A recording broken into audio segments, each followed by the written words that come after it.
مرد کا عشق عورت کی محبت سے کئی گنا مضبوط ہوتا ہے۔ عورت محبت کر لے تب بھی رسم ورواج کی زد میں کسی اور کے ساتھ گھر بسا لیتی ہے، لیکن مرد اگر عشق کر لے تو وہ اس عورت کو کبھی کسی دوسرے مرد کے لیے نہیں چھوڑتا، کیونکہ یہ اس کی انا برداشت نہیں کرتی، مگر بہت مشکل سے ہزاروں میں سے کسی ایک مرد کو عشق ہوتا ہے۔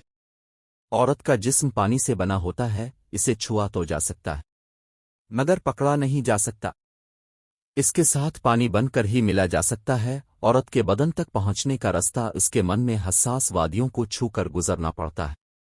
بدنی شاہراہوں کے ذریعے سید ہے، اس کے بدن تک پہنچنے والے شاہ سوار اس کے من سے اتر جاتے ہیں۔ عورت کا جسم پانی سے بنا ہوتا ہے، اس کو پانے کے لیے پانی ہی بننا پڑتا ہے۔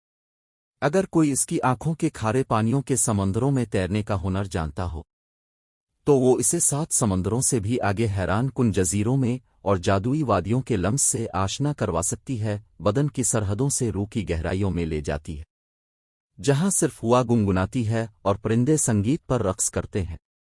وہ کائنات کے آسمان کو چھوتے کو ساروں میں لے جاتے ہیں، جہاں سکون ملتا ہے۔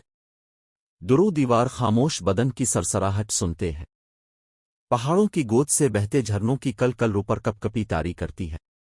وہ ایسی جنت نما سبزیلی وادی میں لے جاتی ہے جہاں اب پہنچ کر گوہر چھوٹیے چپ میں کھو کر فضا میں تیرنے لگتے ہو۔ عورت کو محض جسم سمجھنے والو عورت کو ہنسی کی پہاڑ میں بھیگنے کے لیے پہلے اس کی آہوں کی ٹکور کرنی پڑتی۔ اگر آپ اس کی زندگی میں پھسلے دکھوں کے جزیروں میں ساتھ ساتھ چلتے ہو تو پھر وہ آپ کو کوقاف اور کہکشاں میں اڑا کر لے جا سکتی ہے۔ عورت انگنت جیون جیتی ہے، ہر جیون کی تہ میں اترنا ہر مرد کے بس میں نہیں ہوتا۔ عورت کو جسم سمجھ کر ملنے والے مرد امرت پینے کے بجائے اس کی پہلی تہ کے گدلے پانیوں میں ڈوب مرتے ہیں۔ کھوکھلی مردانگی کے حکمرانوں عورت کے وجود کی دہلیز کے باہر ہی کھڑے ہو کر اپنی جیت کے بھرم کو پالتے رہتے ہیں۔ عورت کو پانے کے لیے جیتے ہوئے جرنیل کی طرح نہیں بلکہ کسی مقدس درگاہ پر زیارت کرنے آئے فقیر کی طرح جوتا اتار کر دہلیز پر بوسہ دے کر اس کے پاس آنا پڑتا ہے، اس کے من کے مقدس پانی میں اشناہے کر کے اس کے گرد طواف کرنا پڑتا ہے۔